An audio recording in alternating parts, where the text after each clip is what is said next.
This conference will now be recorded. ফাইবারের যত স্পিডে ইম্পালস গুলো ক্যারি করতে পারবে, একটা মাইলিনেটেড ফাইবার তার চেয়ে আরো বেশি স্পিডে ইম্পালস ট্রান্সমিট করতে পারে। তার কারণ হলো যে মাইলিনেটেড ফাইবার যেগুলো আছে, প্রিভিয়াস স্লাইডে আমি একটু চলে যেতে যাচ্ছিলাম। এই যে মাইলিনেটেড ফাইবারে দেখবেন একটা সোয়ান সেল, এই আরেকটা সোয়ান সেল, এগুলো যখন মাইলিন তৈরি করলো, দুইটা সোয়ান সেলের মাঝখানে একটা ফাঁকা গ্যাপ, এই গ্যাপ গুলোকে বলা হচ্ছে নোড অফ রেইনডিয়ার। সাধারণত এই মাইলিনেটেড ফাইবারে যখন কোনো ইম্পালস ট্রান্সমিট হয়, একটু চুপ কর। তখন কোনো একটা ইম্পালস যেটা এই নিউরনে জেনারেট হলো, সেটা যখন ট্রান্সমিট হবে, তখন সে অ্যালং দা লেন্থ বরাবর ট্রান্সমিট হওয়ার সময় মাইলিনেটেড ফাইবার থেকে এক নোড থেকে জাম্প করে নোডটা ইম্পালস ট্রান্সমিশন হয়, যার ফলে এই ইম্পালস ট্রান্সমিশনের সময়টা কম লাগবে। আর আনমাইলিনেটেড ফাইবার যেগুলো আছে সেগুলো এরকম জাম্প করবে না, তারা থ্রুআউট দ্য হোল লেন্থ জুড়ে এই নার্ভ ইম্পালসটা ট্রান্সমিট করে টুয়ার্ডস দ্য পেরিফেরি নিয়ে যাবে, সেই জন্য এর ট্রান্সমিশনের সময়টা বেশি লাগবে। সো মাইলিনেশন হলো myelination speed up rate of impulse, it acts as an insulation. এটা আমি আগেই আপনাদের বলেছি। It protects the axon from damage, injury থেকে অ্যাক্সনকে রক্ষা করবে। It helps the repair of injured fibre, যে নার্ভ ফাইবার ড্যামেজ হলো সেই নার্ভ ফাইবার গুলো আবার রিপেয়ারে হেল্প করবে এই অ্যাকশন। এই যে কিভাবে হেল্প করবে, মানে রিজেনারেশন অফ নিউরন, তারপরে এই জিনিসগুলো অ্যাকচুয়ালি নেক্সট ক্লাসে আমি আপনাদের পড়াবো। Regeneration and how the speed up rate of impulse offer in neuron, myelinated neuron, এগুলো আমি আপনাদেরকে নেক্সট ক্লাসে দেখাবো। এখন নেক্সট স্লাইড আমরা আসি। আপনারা ধরেন যে কোনো একটা নার্ভ, আপনি আপার লিম্ব হয় না, থোরাক্স, তাই না? এখন থোরাক্সের ভিতরে ধরেন এখানে ভ্যাগাস নার্ভ আপনারা পড়ছেন না? এখন এই যে ভ্যাগাস নার্ভ, পুরো নার্ভটা যদি থাকে এরকম একটা, এইটা ধরেন পুরোটাই একটা ভ্যাগাস নার্ভ, সেই নার্ভটা যদি থাকে, সেই নার্ভের চারিদিকে অনেক, ওর ভিতরে অনেক নার্ভ ফাইবার থাকে, সেই নার্ভ ফাইবার গুলো আবার গ্রুপ গ্রুপ হিসাবে থাকে, এবং এই ফাইবার গুলো আবার এনসার্কেল করা থাকে এক ধরনের কানেক্টিভ টিস্যু ফাসা দিয়ে, অথবা কানেক্টিভ টিস্যু লেয়ার দিয়ে একটা কাভার করা থাকে, এবং এই লেয়ার কয়েকটা লেয়ারে এই লেয়ার দিয়ে কাভার করা থাকে। এই লেয়ার গুলোর নাম আছে, এই লেয়ার গুলোর নামও আপনাদের একটু জানতে হবে, এটাও পরীক্ষা হলে জিজ্ঞেস করে। জাস্ট লাইক স্কেলিটাল মাসল, যেমন সিঙ্গেল একটা অ্যাক্সন, এই সিঙ্গেল অ্যাক্সনটাকে এনসার্কেল করছে সোয়ান সেল, মাইলিনেটেড ফাইবার। এই সিঙ্গেল নিউরনকে আবার এনসার্কেল, সোয়ান সেলে এনসার্কেলের পরেও তারা এনসার্কেল করে রাখছে একটা কানেক্টিভ টিস্যু লেয়ার। এই কানেক্টিভ টিস্যু লেয়ার যেটা এনসার্কেল করছে সিঙ্গেল অ্যাক্সনকে বা সিঙ্গেল নার্ভ ফাইবারকে, তাকে বলা হয় হলো এন্ডোনিউরিয়াম। ঠিক আছে? স্কেলিটাল মাসলে যেমন সিঙ্গেল স্কেলিটাল মাসল ফাইবারকে এনসার্কেল করে রাখে যে কানেক্টিভ টিস্যু লেয়ার, সেটাকে আমরা বলি এন্ডোমাইসিয়াম, আর এখানে বলা হচ্ছে এন্ডোনিউরিয়াম। দেন অনেকগুলো নার্ভ ফাইবার একসাথে থাকলে তাকে আবার কভার করা থাকে আরেকটা কানেক্টিভ টিস্যু লেয়ার দিয়ে। এই যে অনেকগুলো নার্ভ ফাইবারকে কভার করে রাখে যে কানেক্টিভ টিস্যু লেয়ারটা, সেটাকে বলা হচ্ছে পেরিনিউরিয়াম। আর স্কেলিটাল মাসলের ক্ষেত্রে এটাকে বলা হয় পেরিমাইসিয়াম। দেন এই অনেকগুলো নার্ভ ফাইবারের যে একটা বান্ডল, এই বান্ডেল গুলোকে একত্রে আবার কভার করে থাকে পেরিফেরিতে আর একটা কানেক্টিভ টিস্যু লেয়ার দিয়ে। এই কানেক্টিভ টিস্যুর নাম, লেয়ারটার নাম হলো এপিনিউরিয়াম। সো আমরা এখানে দেখতে পাচ্ছি যে কানেক্টিভ টিস্যু লেয়ার, তিন ধরনের কানেক্টিভ টিস্যু লেয়ার আছে, এরা তিনটা জায়গায় থাকে। একটা হলো যে এন্ডোনিউরিয়াম, একটা হলো পেরিনিউরিয়াম, একটা হলো এপিনিউরিয়াম। বাইরের নাম হলো এপি। সুতরাং আপনারা খেয়াল রাখবেন, এটা কিন্তু ঝামেলা হয়ে যায়। মাঝখানেরটা হলো পেরি, আর দুই পাশে হলো ভিতরে বাইরে দুইটা হলো ই দিয়ে, এপি আর এন্ডো। এন্ডো মানে ভিতরে, এপি মানে বাইরে।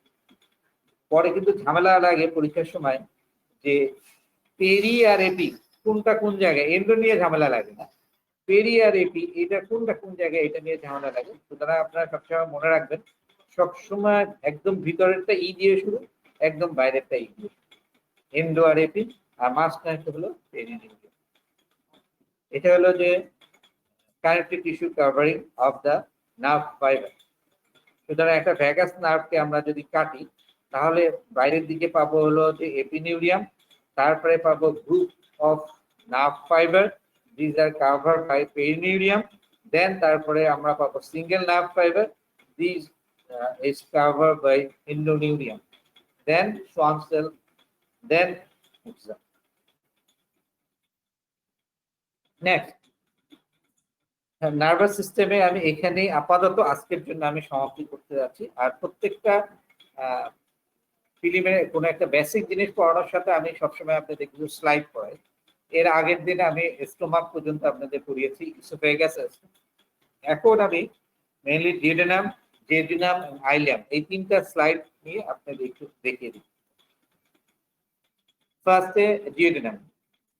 এর আগের দিন আমি বলেছিলাম গ্যাস্ট্রোইন্টেস্টাইনাল ট্র্যাক্ট অথবা বডির অন্য যে কোনো টিউব আমরা যদি সেকশন করি, সেকশনে আমরা চারটা লেয়ার, সবচেয়ে ইনারমোস্ট লেয়ার যেটা আছে মিউকোসা, তারপরে যে লেয়ারটা আছে সাবমিউকোসা, তারপরে যে লেয়ারটা আছে মাস্কুলারিস এক্সটার্না, তারপরে যে বাইরের দুটো লেয়ারটা থাকে এটার নাম হলো যে অ্যাডভেন্টিসিয়া অর সেরোসা, চারটা লেয়ার। ঠিক তেমনি যেহেতু ডিওডেনাম স্মল ইন্টেস্টাইন একটা tubular structure, so it has 4 layer.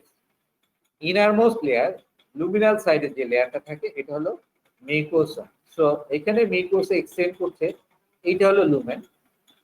এই লুমেন থেকে এখানে দেখেন কিছু ফিঙ্গার লাইক প্রজেকশন আছে, এই প্রজেকশনের বেজের দিকে আরেকটা স্মুথ মাসেলের একটা লেয়ার পাওয়া যায়, এটা হলো muscular mucosa. So mucosa extend করতেছে ফ্রম দা লুমিনাল সারফেস থেকে এই পর্যন্ত হলো যে মিউকোসা এক্সটেন্ড করছে। এখানে এম নিয়ে আপনাদের মার্কিং করা আছে, আর এম দিয়ে যেটা মার্কিং করা আছে সেটা হলো muscularis mucosa. Then submucosa, submucosa extend from muscularis mucosa থেকে মাস্কুলারিস এক্সটার্না পর্যন্ত এটা সাবমিউকোসাটা এক্সটেন্ড করে। দেন সাবমিউকোসার পরে মাস্কুলারিস এক্সটার্না, এটা দুইটা লেয়ার থাকে, inner circular muscular, outer longitudinal muscular. তারপরে বেজের দিকে থাকে হলো যে সেরোসাল। এখন এখানে এই চারটা লেয়ার আছে, এই চারটা লেয়ার দিয়ে আমি বুঝলাম এটাকে টিউব। এখন আমাকে আইডেন্টিফাই করতে হবে whether which part of the tube, whether it is duodenum or ileum. Here there are some process, these are called villi. These are the finger-like projection, and these villi, these are the mucosal structure, and these villi are lined by lining epithelium.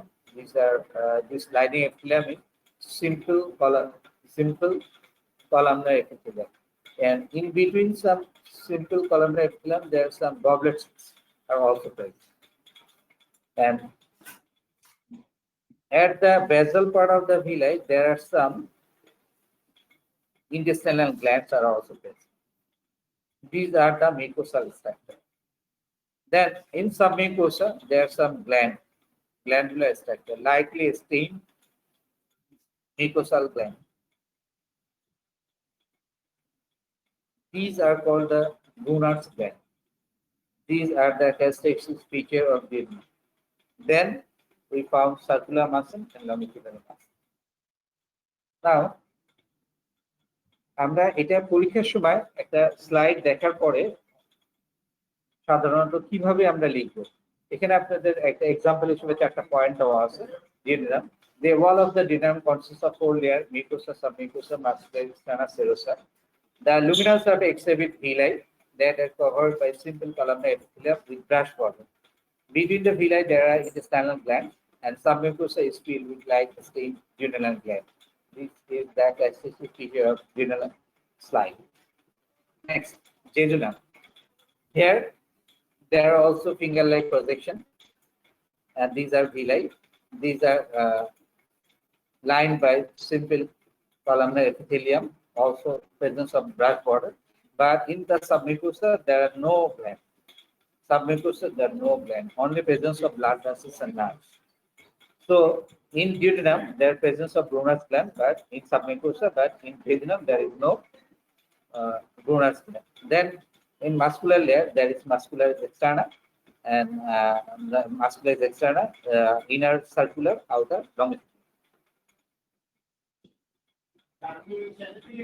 হ্যাঁ প্রায় শেষ এই আর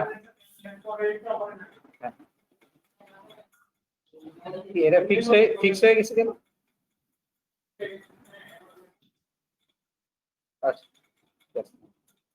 and duodenum, the wall of duodenum consists of four layers: mucosa, submucosa, muscular externa, and serosa. Luminal surface exuded villi, covered by columnar epithelium with brush border and goblet cell.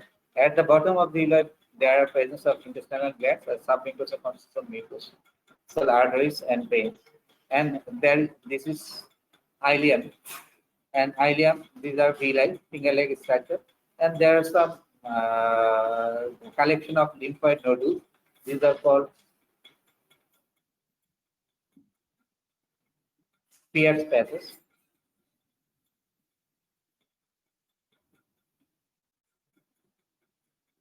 These are Pierce passes, and we can write in this way: the wall of jejunum consists of four layers: mucosa, submucosa, muscular externa, and serosa. Luminal surface except villi, then covered by simple columnar epithelium with goblet cell. Pierce passes present in laminar propria extended into submucosa. The submucosa consists of numerous arteries and veins. Pierce passes. Even there is comparison between duodenum and ileum. In duodenum, the villi are the leaf-like.